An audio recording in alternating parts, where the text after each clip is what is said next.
Thank you so much for that. I know I really learned a lot.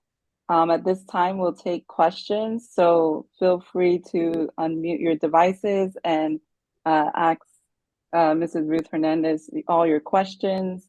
If you want to ask some questions in the chat, that's also fine, and I can read them for you. But this time, we'll be taking questions. Morning, Ms. Hernandez. Thank you so much for the wonderful presentation. Quick question. I am not a mom yet, but I know that when interacting with kids and they are used to you as a parent, it seems very difficult to teach them. Like they will listen to someone else, but they will not listen to you because they're so used to playing with you and having fun with you. So how do you get the kid to, when you switch to the teacher mode, how do you get the kid to like pay attention and really learn from you? So what I've done in the past, so when they were little, you have to have a sort of schedule to follow. And what I mean by that is when you get up in the morning, they have breakfast just like they would if they're going to school.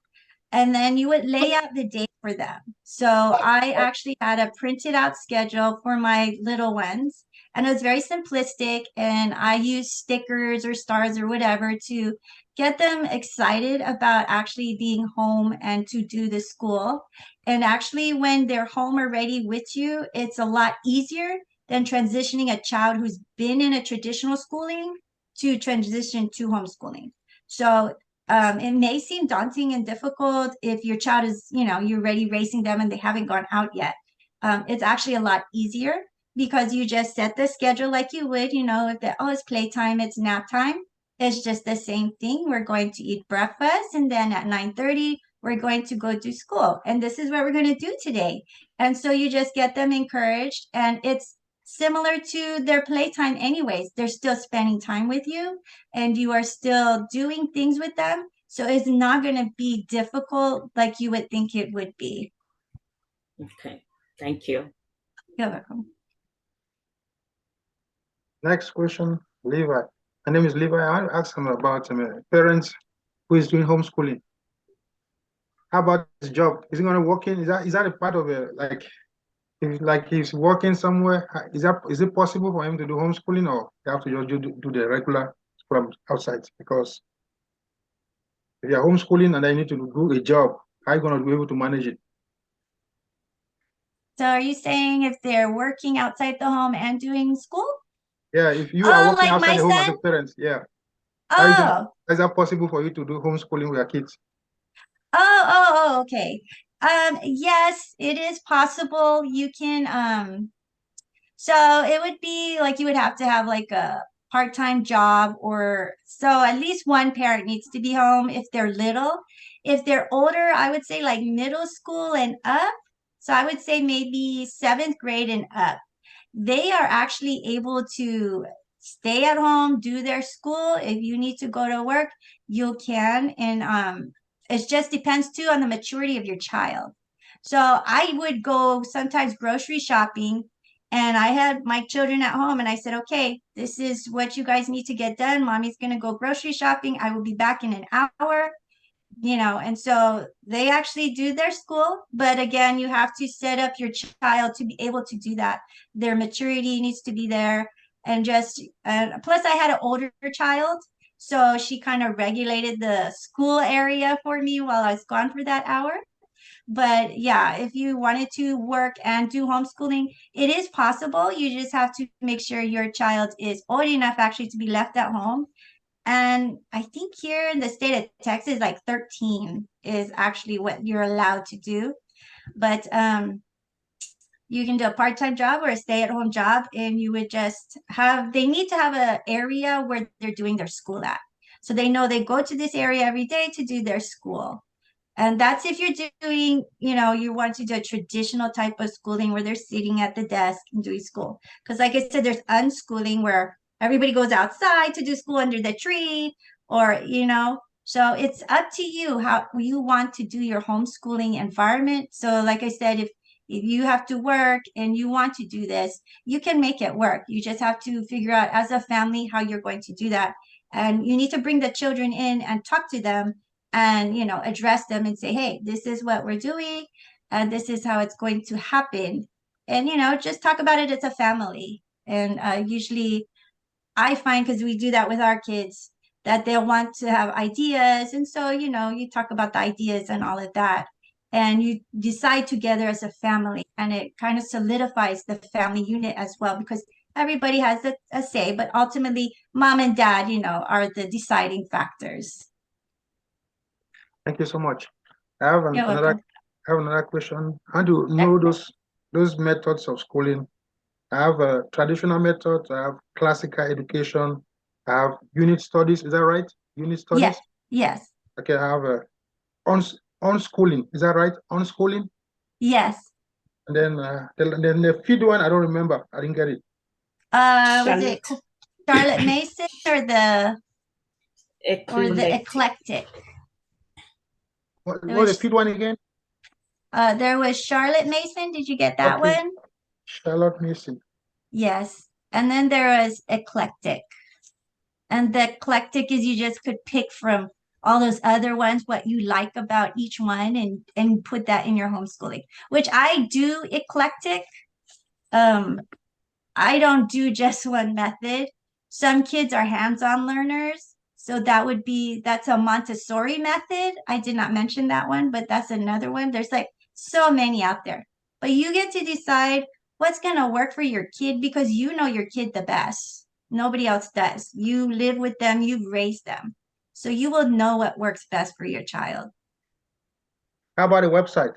The website? Oh, the website. Yes. I'm sorry. Right. Let's see.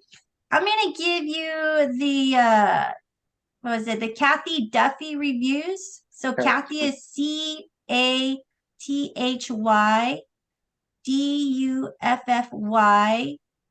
and then reviews REVIEWS.com.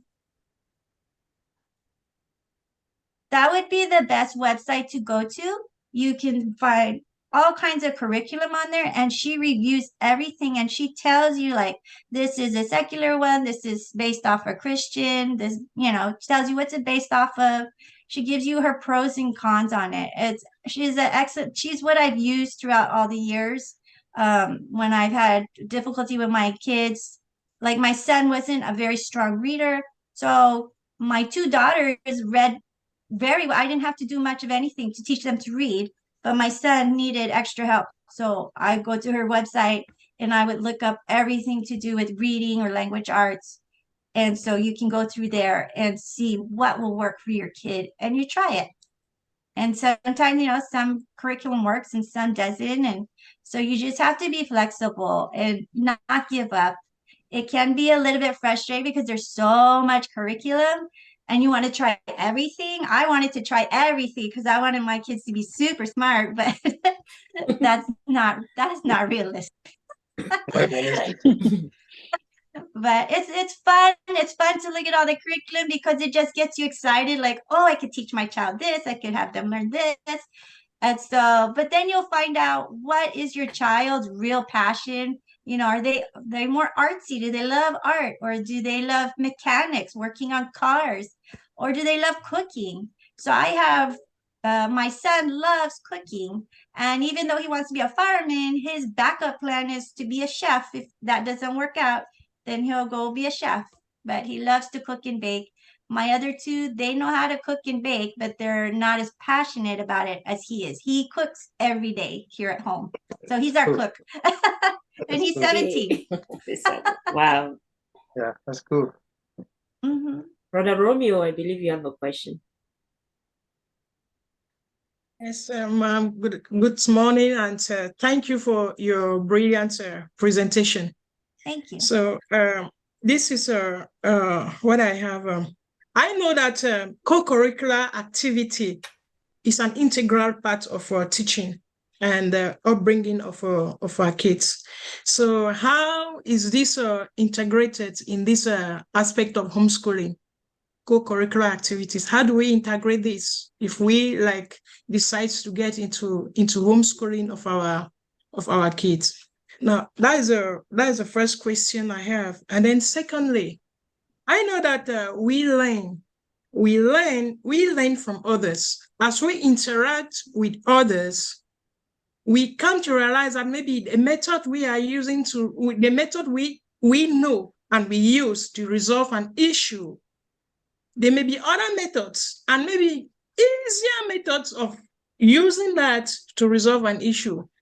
I may think that maybe, what I know, because I am by myself, what I'm using to teach, the method I'm using to resolve is good. Meanwhile, the person beside me, the other students, they are using a shorter methods to use. So how don't we think that maybe in the aspect of homeschooling, we may be limiting the various methods we can use in resolving a particular task or a particular problem?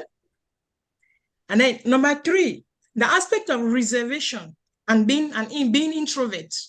If our students stay, they just stay within the confine, the little square of our house, and then you are limited there. Does it not promote this aspect of being isolated, reserved, and you continue to remain as an introvert? Does it not can this not be considered a limitation to this aspect of homeschooling? These are my 3 questions. Thank you. Okay, so very, very good questions, all of them. And okay, so the first one you were wondering about extracurricular activities. So are you talking about volleyball or participating in sports? Is that what you're? Yes. Yes. And then visiting, okay. Going out. Yes. Okay, so for that, you can go to where is my notes here? You can go to your local public school and ask them, but it is up to them if they want to allow your child to participate. But you can do that. You can go to the local school that's in your community and say, hey, I would like my son to participate in, let's say, tennis. So you can go and ask them if they can do that. And the public school, it's their choice. But if the public school should say no, well, then you can actually go to the homeschool associations I told you about, this one was Feast. Feast has their own, they have everything. They have tennis, soccer, volleyball, track and field. So if you wanted to do that, they do offer that. It's, where is my Feast? It's called homeschoolfeast.com. And they actually also do offer graduation ceremonies if you were to join their group. They do charge a fee. It's a small nominal fee. I think it's $75 for the year. But you can join their group, and they offer co-op classes. So if you didn't want to teach a certain class because you don't feel confident in that, they offer that. And that's where the other homeschoolers and mothers or fathers, they kind of step up and do that for you. But for the oh my gosh, my brain just went blank. For the extracurricular activities, you can also go join in town. My son's been doing Muay Thai for over 6 years. So, but that's just at a local gym. You can do that. You can take them to karate. Those are considered extracurriculars for your kids, or you can do, the baseball or softball that they do have in the community. You can have them join that for their extracurriculars. Does that answer your question? Yeah. Okay, good. All right. So your next one was, how do we do resolving issues if it's just us? So again, that's why I recommend joining a homeschooling group, because then you will be around other homeschoolers, other children, other parents, and you guys can actually, they're saving grace, because what you think you're going through, they actually have gone through and figured it out. So you guys can talk, or you can help another family. So that's the beauty of the homeschooling group, is that they are able to encourage and help support you in that area. So if you say, the kids also, they play together. And when we were in a homeschooling group, because we're not anymore, because my son, he's my last one that I'm done with. So I think we stopped that homeschooling group maybe a year ago. But the kids would get together, we'd all get together, we'd do homeschool co-op, and they would play together. Like we had a lunch, so we went to someone's church where they hosted our co-op. So we had like a whole day of it. They went to different classes that we picked. Then they have lunch and they played together. And so the moms and dads would get together and the kids would get together and they have that interaction. But also you're going to have the interaction with your family, with if you take them out shopping on a school day.